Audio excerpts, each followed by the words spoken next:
Welcome to another session of personal mastery. And today I want us to share something to do with how do you develop self mastery in life.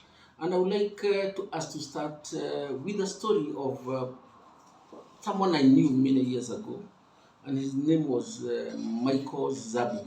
Michael Zabu was my next door neighbor where I used to stay, and he had rented one of my father's property.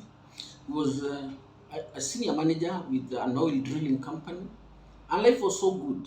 And here I'm talking about mid 1990s. Life was so good. He had a good family, and life was good. He had a car. But in the mid 1990s, the economy of the country that I live in, that is Kenya, had a downturn, and most of the people were given what we call golden handshakes, and they were retrenched. So Michael was among the people who were retrenched from their job, and he lost his job. And when he lost his job, his life became very, very different because he could not be able to sustain his life.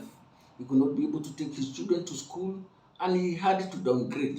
So one of the things that he did was to take his family back to the rural areas in order for them to live there, and he rented a small room. Long story short, 1 year down the road, Michael had not gotten a job, and life became very difficult, very, very difficult for him and his family.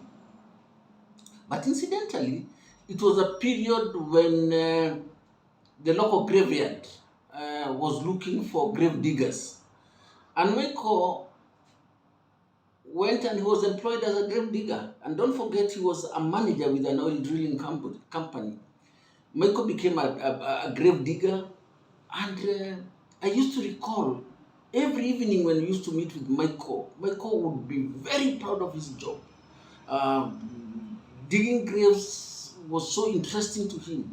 So the task and the activity in the way he was doing the job was the most important thing to him because his attitude was positive, very, very positive.